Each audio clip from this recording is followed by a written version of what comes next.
Cavaco Silva avisa que Portugal não pode falhar os compromissos assumidos com o exterior.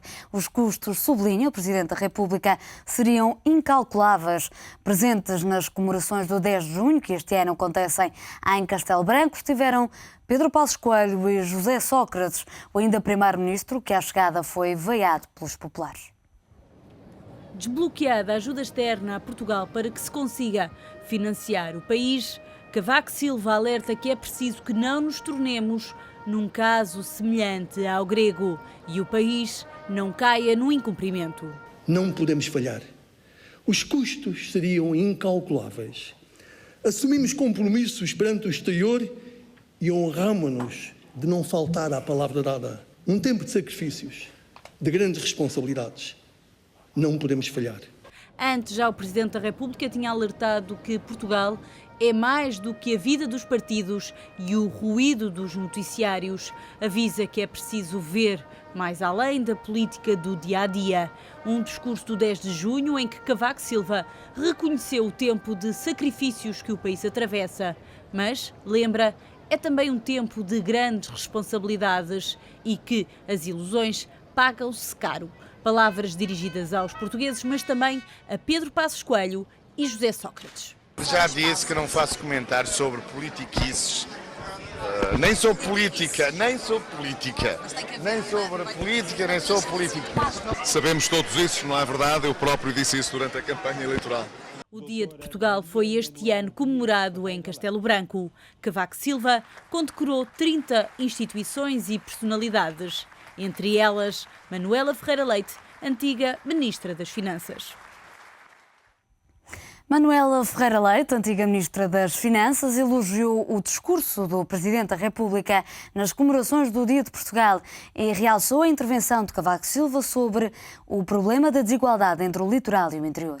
Retive do Presidente da República aquele ponto que ele efetivamente quis sublinhar e que é um dos grandes problemas do país, é o problema da desigualdade de desenvolvimento entre o litoral e o interior, portanto os dois Portugais que nós temos, e a preocupação que devemos ter todos em de alguma forma ultrapassar esta questão. Portanto esse é um ponto fundamental. O Ministro da Defesa, Augusto Santos Silva, diz que não se deve dramatizar a situação do país porque Portugal já viveu tempos bem mais difíceis do que os atuais. Santos Silva encarou o discurso do Presidente da República sobre as assimetrias regionais como um alerta e não uma crítica. Como o próprio Presidente assinalou, compete ao Presidente da República colocar na agenda política temas nacionais e foi isso que ele muito bem fez hoje. Não se deve considerar isso como crítica, é uma chamada de atenção, é um alerta, que é uma das funções essenciais do Presidente da República. Portugal não pode falhar, como diz o Sr. Presidente? Claro, e não vai falhar. Nós não falhamos em muitas circunstâncias e também não devemos dramatizar as nossas circunstâncias. Nós já vivemos tempos bem mais difíceis do que vivemos agora. E estou certo que Portugal não só vai superar a atual dificuldade, como vai contribuir para que a Europa supere o impasse institucional e político em que se encontra. No Enfoco de hoje analisamos as comemorações do 10 de junho que decorrem em Castelo Branco. São convidados Carlos Marques de Almeida, comentador do ETV, e Nuno Sá, deputado do Partido Socialista. Agradeço aos dois a vossa presença neste Enfoco. Carlos, começo por si uma análise de discurso do Presidente da República que, para além de contemplar as desigualdades entre litoral e interior, e era por aí que gostaria de começar, fala dos tempos difíceis que se vivem em Portugal e da grande responsabilidade que Portugal tem de ter para não falhar os objetivos. Sim, é interessante, mas eu acho que o discurso do Presidente da República deve ser analisado tendo também em conta o discurso do António Barreto, porque são dois discursos muito interessantes e que são dois retratos daquilo que é o país hoje. E, de alguma forma, representam também duas grandes tendências que nós hoje encontramos na discussão, não na discussão política, mas que a crise política e crise financeira estão a desplotar na sociedade portuguesa. Da parte do Presidente da República, todo este discurso eu podia classificá-lo como uma tendência neotradicionalista. E na parte do Dr. António Barreto, eu diria que há ali uma tendência neodecadentista, que é a base e o impulso para um novo projeto de modernização. António Barreto pôs o dedo na ferida, se assim exatamente, dizer. Exatamente. Repare, no caso do Presidente da República é muito interessante, porque o que está ali como projeto de modernização de Portugal é exatamente aquilo que era visto há 30 anos como o centro e o fulcro do atraso de Portugal. O regresso à agricultura, o regresso ao mar, ou seja, aquilo que era visto como o princípio... As atividades primárias. Exatamente, o setor primário, que era o sintoma da nossa minoridade, que nós tínhamos que ultrapassar rapidamente para de alguma forma dar um salto na Revolução Industrial e ir diretamente para o setor dos serviços, era esse o grande modelo, grande objetivo, que falhou completamente. Portanto, encontramos estranhamente este discurso de regresso às origens no Presidente da República. Curiosamente, quando se ouve António Barreto, houve-se uma velha voz da política portuguesa ou da cultura portuguesa, que é, de alguma forma, a visão do intelectual que passou pela política e que, de alguma forma, está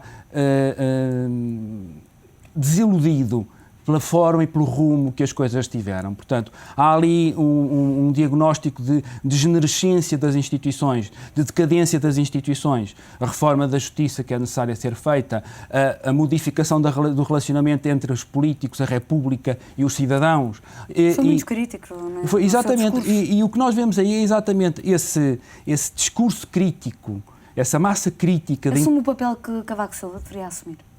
Muitos observadores dizem isso, mas eu acho que é muito difícil em Portugal nós ouvirmos um Presidente da República ter um discurso como hoje nós ouvimos António Barreto. Porque nós em Portugal temos uma estranha dicotomia, é que uma coisa é governar Portugal e fazer política, outra coisa é pensar Portugal. E nós nunca conseguimos, de alguma forma, unir estas duas variantes. E o que acontece é que o governo, a atividade política em Portugal é vista como um sucedâneo da engenharia ou um sucedâneo da economia. E falta sempre algo, falta sempre esse pensar aquilo que é o país para que se encontrar um conjunto de políticas públicas que façam face àquilo que é a situação real do país. Portanto, é muito curioso que a crise financeira está a trazer ao de cima algumas características da cultura política portuguesa e, sobretudo, esta dicotomia que aliás, ficou muito presente nos dois discursos, porque o Presidente da República, no discurso do Presidente da República, não há um discurso de futuro. O futuro é regressar ao passado de outra forma. Mas, aliás, isso tem sido uma tónica permanente nos discursos de Cavaco Silva. Claro, mas aqui, no dia 10 de junho e na situação que o país atravessa, isso ganha uma outra relevância e uma outra dimensão. No outro lado temos o caso do António Barreto, que faz um diagnóstico muito perfeito, algumas sugestões, mas depois falta algo, falta sempre algo. E a frase, de facto, enigmática é: nada é novo e, de facto, tudo é novo. Ou seja, e isto significa, quando ele se refere a nada é novo e tudo é novo, é o atraso português. Porque nenhum dos discursos tem a resolução para o atraso português. Como é que nós vamos, de uma vez por todas, transformar-nos num país normal que não entra de 30 em 30 anos em crise de identidade? E o que nós estamos hoje a atravessar é uma crise da identidade democrática do regime fundado em 25 de Abril. E não temos saída. Nuno, como pudemos ver há pouco, Manuela Ferreira Leite destacava deste discurso do Presidente da República a importância que deu às assimetrias regionais entre o litoral e o interior. O que é que destacaria? Eu neste discurso do Presidente da República vejo de positivo o facto de manter, porque estamos num novo ciclo político, o novo governo, o Primeiro-Ministro não foi indigitado, mas é uma questão de formalidade, já sabemos quem é, Pedro Passos Coelho, o novo governo estará a ser formado em coligação, portanto já temos toda a informação, agora são questões formais.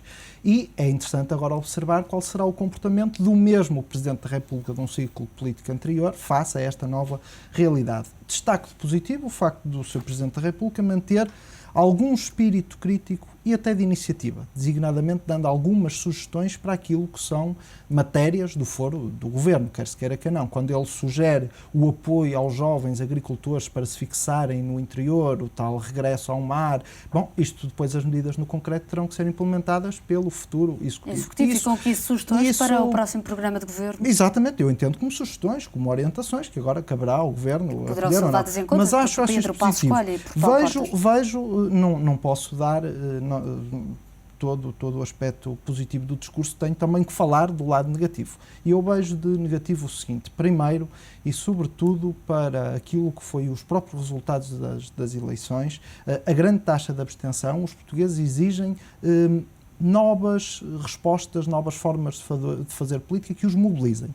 Bom, e é preciso não esquecer que este Presidente da República foi responsável precisamente por acabar ou por muitas dessas políticas que apostavam no chamado setor primário da economia. Ou seja, Cavaco Silva foi Primeiro-Ministro precisamente num período em que destruímos muita da nossa frota pesqueira, em que abatemos muitas das vinhas, muitos de setores da agricultura que tínhamos mediante os apoios da União Europeia. Isso é que é e também ficava paradoxal, bem, na minha opinião, que os políticos todos, políticos todos os quadrantes que tiveram responsabilidades neste, entre aspas, destruição, a palavra é excessiva, mas entre aspas, destruição, do chamado setor primário. Também lhes ficava bem fazerem alguma meia-culpa e reconhecer que, se calhar, não foi tudo bem feito e não foram as melhores opções. Relativamente a não resisto àquilo que o Carlos disse, eu estou de acordo com a análise, mas queria aprofundar um bocadinho mais. Eu já assisti a discursos como os do António Barreto por parte de Presidentes da República, com a mesma acutilância, com a mesma exigência e com a mesma crítica aos políticos. Só quando esses discursos foram feitos, foram em momentos de ruptura. E eu já assisti ao atual Presidente da República a fazer discursos muito ácidos e muito acutilantes em relação aos políticos. Só que quando os fez foi provavelmente em momentos em que iria dar em crises políticas e em situações de grande tensão. E eu queria fazer maisesta aprofundamento em relação àquilo que o Carlos disse. Cavaco Silva alertou ainda para a importância, como dizia há pouco, de Portugal não poder falhar porque os custos seriam incalculáveis. Cavaco Silva não estará ainda certo de que o próximo Executivo consiga levar até ao fim este programa da Troika? Acho que ninguém está certo que é possível cumprir aquele programa. Aliás, as dúvidas são mais que muitas. Paira no ar o fantasma da Grécia e exato, a possibilidade de Portugal estar na situação grega daqui a um ano. Exatamente, ou seja, se ler com atenção as 36 páginas do acordo e se observar a cadência das medidas com a calendarização, com a quantificação, ou seja, é toda uma forma de governar um país que é estranha àquilo que é a cultura política portuguesa. Nós não governamos Portugal assim, nós nunca governámos Portugal assim. Nós não sabemos como é governar Portugal assim. Portanto, o que vai ser feito é, de facto, uma experiência. A noção que os políticos têm que ter é que não podem falhar. Isso é colocar um patamar de exigência naquilo que é o máximo das suas capacidades. Mas o máximo das suas capacidades podem não ser suficientes. Portanto, esse alerta é que não há um momento de repouso, nem há um momento de confiança ou de autoconfiança, quer dizer, nós vamos ser capazes, isto é só uma questão de cumprir este calendário. Não. As medidas que lá estão são medidas difíceis, são medidas que vão ter a resistência de muitas instituições, de muitas corporações. São medidas muito impopulares, vamos assistir a são medidas muito impopulares. De grande contestação social. São medidas muito impopulares. E eu não estranharia que daqui a 3 ou 4 meses as ruas do país estivessem cheias de pessoas. É o mais provável. Exatamente, é o mais provável. E aí a questão que se coloca é a seguinte, é que governo ou que comportamento o governo vai ter. Ou seja, vamos ter um governo que vai novamente, de alguma forma, refugiar-se num certo funcionarismo dos consensos, que é também tipicamente a solução portuguesa, ou vai ter a coragem e a determinação política para cumprir os seus compromissos. Doa a quem doer. Porque, por vezes... Isso que se espera agora desta coligação. Que é exatamente isso que se espera. Acha que Pedro Passos Coelho fez bem quando disse que provavelmente adotariam ainda mais medidas de austeridade do que aquelas que estavam inscritas?